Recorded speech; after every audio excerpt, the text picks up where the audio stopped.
from that person. So we've talked about the profile, so getting the profile right. And there's something in your book you talk about the name. The username. The username. Yes. I found that odd. Yes. Why is that? Because I wouldn't even have put so much thought into a name on a dating site. You didn't used to have usernames. It's quite interesting.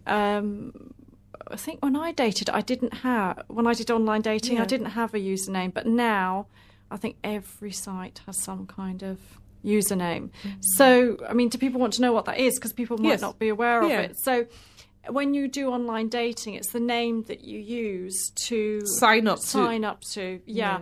And it is important because it's like your brand. It's like saying what your brand is. So it's a name which can summarise in some way something important about you. I don't think you can summarise everything about you, but you could summarise something important. So I've had clients, one had oboe player because that was really important. The oboe was really important in her oboe instrument. Oh, right. So that was really important to her. I had another client who I think used legal gem or legal eagle because she was into law. You can use it to describe yourself. So it could be something like urban eco-warrior, something which represents you. And it is important because other people do things like John 1966. What does that say about someone? It looks lazy. You were born in 1966 and your name is John. Exactly. What does it say? So it is important. It is. And some people go really...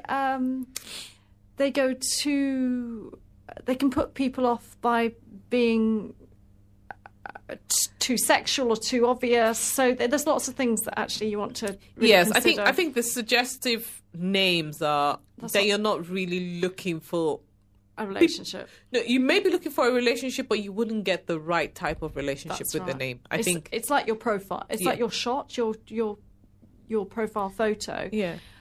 This is a long time ago. I knew someone who she had this profile photo showing a lot of cleavage, and she had so many responses, but obviously the wrong responses. Yeah. Somebody was telling me about that. She was, I don't want to say she was bragging, but she was telling me how many hits she got on her profile. And I was like, so what do you... She said, I went and I had my friend take some new photos of me. And, I was, she was saying she dressed more provocatively. Yes. And she got lots of hits and she was going on a date. I was like, okay. She was like, oh, come over. My friend will take some photos. I didn't see her after that because I was like, I don't want to do that. And also, it's a numbers game in terms of, obviously, the more people you meet, the higher probability you've got of meeting someone. But actually, in terms of online dating, less can be more because it's a more targeted approach. So one of the things in the do's and don'ts you talk about in relationships, so on online dating, is have a good profile name and the photo. Yes. And you say don't have a photo with the opposite sex in. No. Why?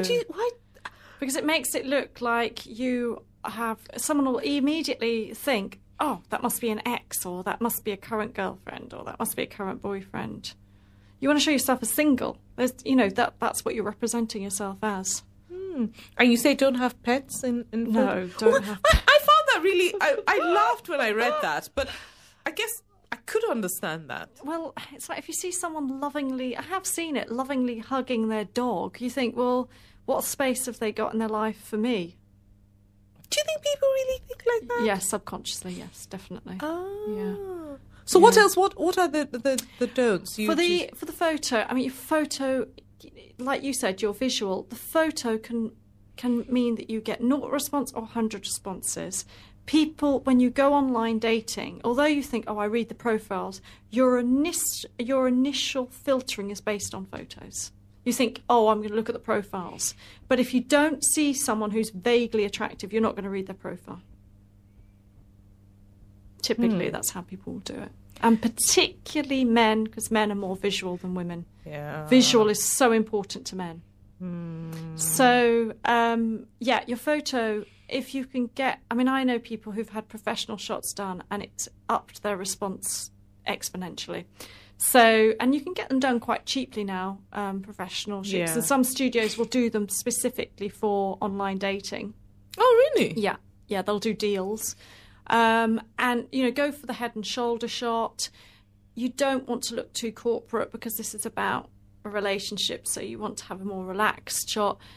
Don't use flash because flash is really, you know, Oh, really? well, daylight is so much more forgiving and makes you look more attractive. So an outdoor shot is much better. Okay. Unless you get someone who's very good lighting and they can do a very good internal shot. But if you're doing it yourself, I'd say try and do it outside. Make sure that, you know, your head and shoulders, and some people will have lots of background and you can't see them. Wear colours that make you look good. Makeup, if you're a woman, you want to present yourself in the best possible way. You might not look like that every day, Yeah. but you want people to be attracted to something which makes you look the best possible way. And don't put up a photo which is like 20 years old, because people will see the difference when they meet you.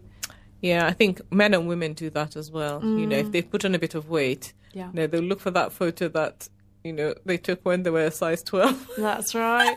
That's right. Yeah. Well, I'm not guilty of that, so I can put my hands up and say no, I haven't done that. Yes. Yeah. So yeah, that's what I'd say about photos. And you can put additional photos in, so they can work well because you do initial one, the one on the front page, which would be your head and shoulder shot, and then you can have more photos where you might have photos of you on holiday or photos which show a more dynamic, different side of you. Okay. So I remember you said that you should have a portfolio.